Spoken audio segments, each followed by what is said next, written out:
yang berjudul Perbedaan Individu dan Kebutuhan Pendidikan Khusus. Di sini kami terdiri dari 4 anggota. Anggotanya itu Andi Mahardika Abdullah, dan kedua ada Atina Nasaulia, yang ketiga adalah Yang keempat ada Najwa Mutiara. Saya akan mempresentasikan materi yang pertama, yaitu individu dan karakteristiknya. Yang pertama, pengertian individu. Individu berasal dari kata Yunani, yaitu individu yang artinya tidak terbagi. Individu merupakan kesatuan yang terbatas, yaitu sebagai manusia perorangan, bukan sebagai manusia keseluruhan. Dalam Kamus Besar Bahasa Indonesia, individu diartikan sebagai seorang, pribadi orang, atau terpisah dari yang lain. Organisme yang hidupnya berdiri sendiri atau secara fisiologis bersifat bebas. Lanjut, karakteristik individu, yaitu setiap orang dipengaruhi oleh dua hal. Yang pertama, faktor bawaan atau yang diwariskan sejak lahir dan lingkungan sekitar mereka. Faktor bawaan ini mencakup hal-hal seperti sifat biologis dan juga psikologis yang sudah ada sejak lahir. Perilaku dan kepribadian seseorang, seperti yang mereka lakukan, mereka rasakan, itu terbentuk dari campuran kedua faktor ini. Anak-anak yang mulai sekolah memiliki kebiasaan yang mereka bawa dari rumah. Semuanya akhirnya dipengaruhi oleh lingkungan mereka. Berbagai faktor lain yang mereka dapat mempengaruhi kesuksesan mereka di sekolah dan masa depan. Sejak seseorang mulai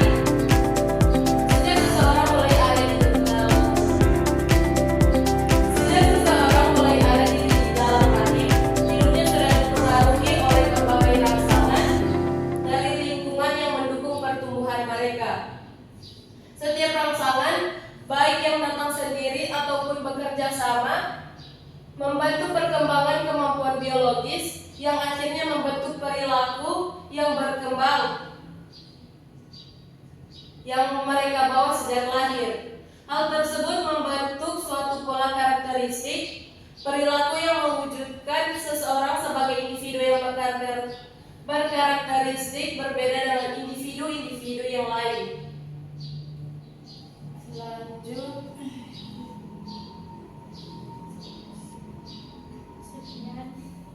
But, sudah selesai nggak nak? selesai. Oh, sudah, berarti sudah semua. Sekian itulah materi yang bisa saya sampaikan. Kurang dan lebihnya akan disambungkan oleh pemateri-pemateri yang lain. Baik, materi selanjutnya yang akan saya bawakan itu perbedaan individu.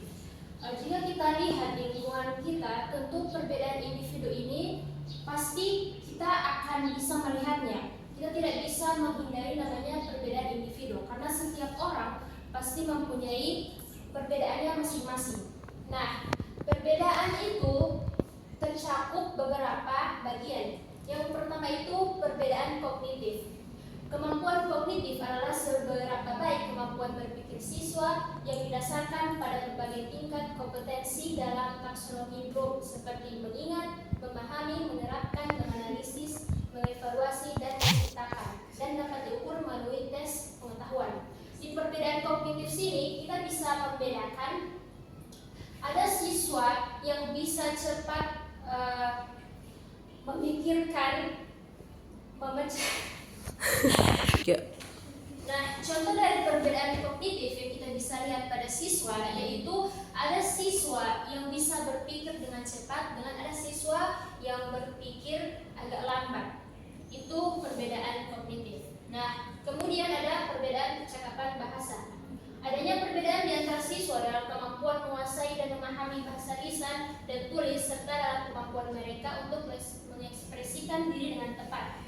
Kelancaran atau kemampuan berbahasa pada anak sangat dipengaruhi oleh kondisi lingkungan keluarga, kebiasaan berkomunikasi yang dimiliki anak, serta lingkungan secara umum.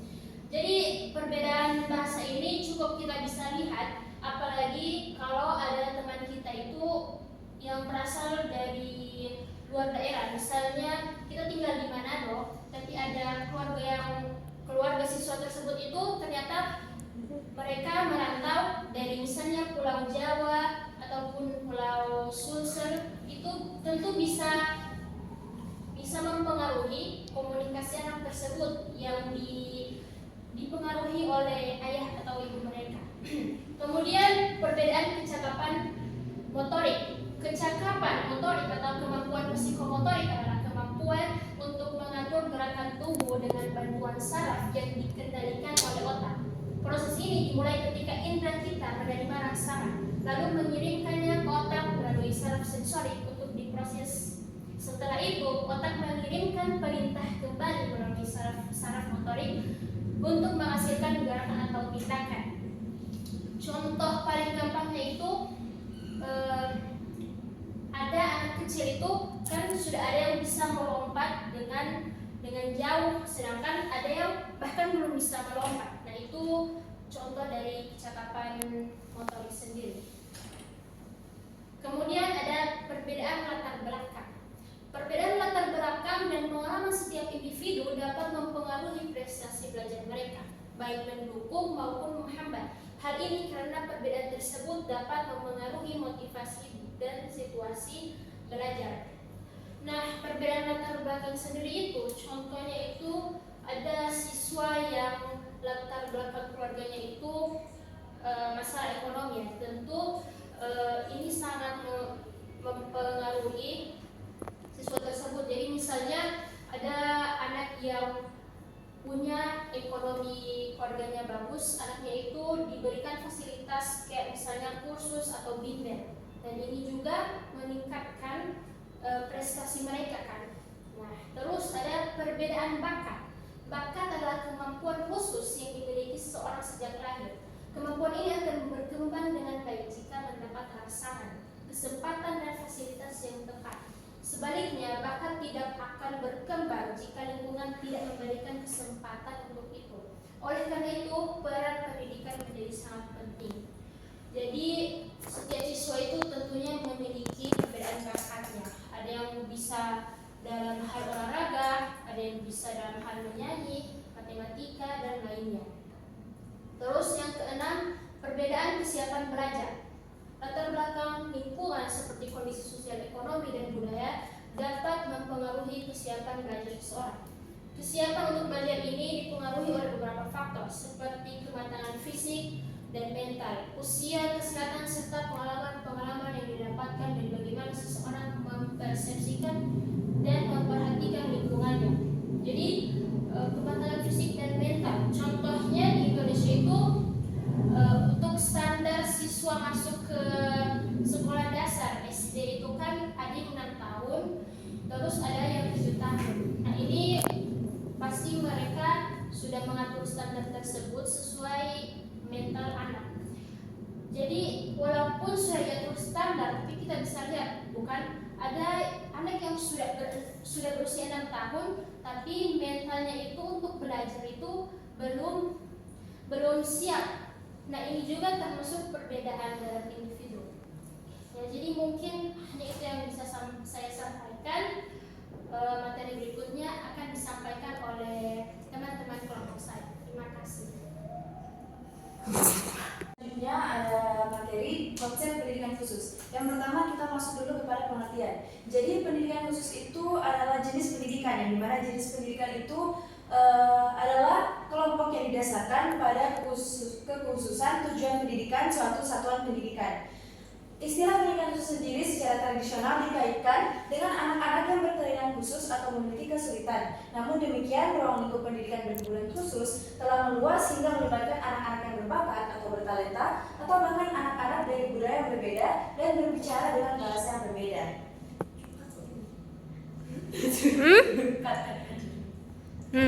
Ya. Baik, selanjutnya ada fungsi pendidikan khusus. Jadi fungsi pendidikan khusus ini terbagi menjadi dua sesuai dengan kebutuhan peserta didiknya masing-masing. Yang pertama ada pendidikan khusus bagi peserta didik yang berkelainan. Jadi fungsi pendidikan khusus bagi peserta didik yang berkelainan ini untuk memberikan pelayanan pendidikan bagi peserta didik yang memiliki kesulitan dalam mengikuti proses pembelajaran karena kelainan fisik, emosional, mental, intelektual, dan sosial. Selanjutnya ada pendidikan khusus bagi peserta didik yang memiliki potensi kecerdasan atau bakat istimewa. Nah, fungsi dari pendidikan khusus ini sendiri untuk mengembangkan potensi keunggulan peserta didik menjadi prestasi nyata sesuai dengan karakteristik keistimewaannya masing-masing.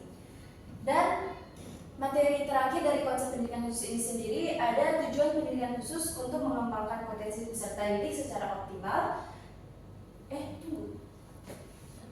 Selanjutnya ada tujuan pendidikan khusus. Pendidikan khusus ini juga terbagi menjadi dua, yakni untuk peserta didik yang memiliki kelainan dan untuk peserta didik yang memiliki bakat atau potensi kecerdasan. Jadi tujuan pendidikan khusus untuk peserta didik yang memiliki kelainan yakni untuk mengembangkan potensi peserta didik secara optimal dan mengembangkan kehidupan sebagai pribadi, sebagai anggota masyarakat, serta mempersiapkan peserta didik untuk dapat memiliki keterampilan sebagai bekal untuk masuk ke dunia kerja. Dan tujuan pendidikan khusus untuk peserta didik yang memiliki potensi kecerdasan atau bakat istimewa itu untuk mengaktualisasikan seluruh potensi keistimewaannya tanpa mengabaikan keseimbangan perkembangan, kecerdasan spiritual, intelektual, emosional, dan kecerdasan lainnya. Baik. Selanjutnya yaitu penyelenggara pendidikan khusus.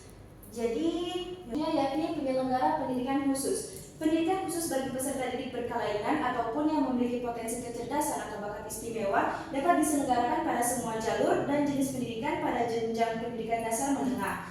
Penyelenggara dapat dilakukan melalui satuan pendidikan umum, khusus, kejuruan, dan keagamaan.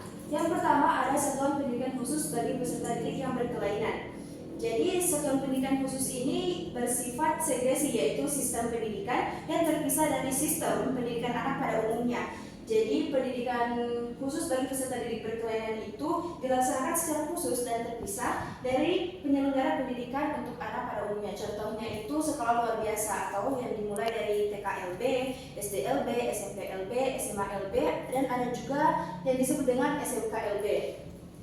Selanjutnya ada satuan pendidikan khusus bagi peserta didik yang memiliki potensi kecerdasan atau bakat istimewa. Jadi pendidikan ini untuk peserta didik yang memiliki potensi kecerdasan dan juga bakat istimewa, dan ini dapat diselenggarakan pada satuan pendidikan formal pada umumnya yakni TK, SD, SMP, SMA atau bentuk lain yang sederajat. Programnya itu dapat berupa kelas percepatan ataupun program pengayaan.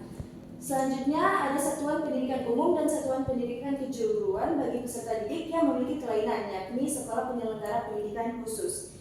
Di samping melalui satuan pendidikan khusus bagi peserta didik yang memiliki kelainan dapat diselenggarakan melalui satuan pendidikan umum dan satuan pendidikan kejuruan. Satuan pendidikan umum dan kejuruan ini tersebut dikenal dengan sebutan sekolah penyelenggara pendidikan khusus. Hal ini tuh sebagai informasi untuk mempermudah mengenai sekolah atau satuan pendidikan mana saja yang telah menyelenggarakan pendidikan inklusif. Dan yang terakhir ada penyelenggara pendidikan khusus melalui jalur pendidikan non formal. Jadi pendidikan khusus ini dapat diselenggarakan oleh satuan pendidikan non formal. Contohnya itu kayak penyelenggara pendidikan khusus bagi anak yang berkelainan atau yang memiliki kebutuhan khusus dalam bentuk kelompok bermain atau yang disebut dengan kober, atau playgroup pendidikan khusus. Ada juga contohnya taman latihan dan observasi atau TLO. Dan untuk anak berkebutuhan khusus ada juga disediakan klinik terapi, pusat layanan anak berkebutuhan khusus dalam jalur non formal. Baik, sekiranya itu saja penyampaian materi dari saya. Lebih dari kurangnya saya mohon maaf. Terima kasih. Ada materi mengenal anak berkebutuhan khusus atau ABK.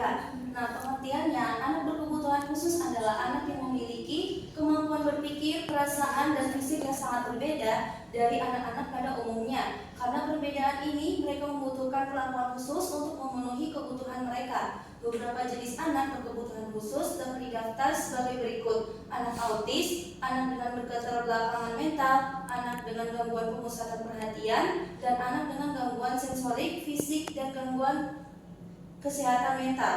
Nah, kita lanjut. Ada anak-anak berkebutuhan khusus itu diliputi oleh kelompok di bawah ini. Yang pertama, tunanetra.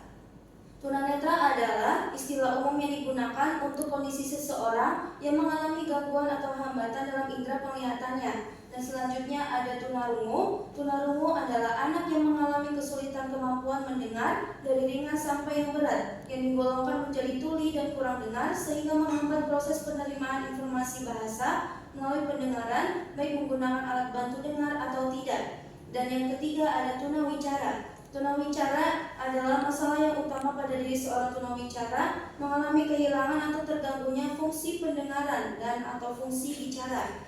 Lalu ada tunagrahita. Tunagrahita adalah individu yang memiliki inteligensi yang signifikan berada di bawah rata-rata dan disertai dengan ketidakmampuan dalam adaptasi perilaku yang muncul. Dan ada tunadaska. Tunadaska adalah individu yang memiliki gangguan gerak yang disebabkan oleh kelainan neuromuskular dan kecelakaan termasuk cerebral palsy. Dan yang terakhir ada tunalaras. Tunalaras adalah individu yang mengalami hambatan dalam mengendalikan emosi dan kontrol sosial. Individu tunalaras biasanya menunjukkan perilaku menyimpang yang tidak sesuai dengan norma dan aturan yang berlaku di sekitarnya. Tunalaras dapat disebabkan karena faktor internal dan faktor eksternal, yaitu pengaruh dari lingkungan sekitar. Sekian materi dari saya, kurang lebihnya mohon maaf. Terima kasih. Kepada kesimpulan, di sini ada individu memiliki karakteristik unik yang dibentuk oleh faktor bawaan atau aspek biologi dan psikologis yang diwarisi sejak lahir, serta faktor lingkungan atau berbagai rangsangan yang mempengaruhi pertumbuhan dan perkembangan. Pendidikan khusus merupakan jenis pendidikan yang dirancang untuk memenuhi kebutuhan peserta didik yang memiliki hambatan belajar, hambatan perkembangan, atau tantangan dalam proses pembelajaran, baik karena kelainan fisik, emosional, mental, sosial, maupun untuk peserta didik yang memiliki potensi kecerdasan dan bakat istimewa. Istilah yang digunakan untuk menyebut anak berkebutuhan khusus atau ABK telah mengalami perubahan seiring berjalannya waktu, mencerminkan perubahan paradigma dan cara memandang masyarakat. Di Indonesia, istilah seperti anak cacat, anak tuna, dan anak luar biasa pernah digunakan hingga akhirnya dikenal sebagai anak berkebutuhan khusus. Anak berkebutuhan khusus memiliki keunikan yang ditandai dengan perbedaan dalam kemampuan berpikir, perasaan, atau kondisi fisik dibandingkan anak-anak lain sehingga memerlukan penanganan khusus. Baik, sekian pemaparan materi dari kami.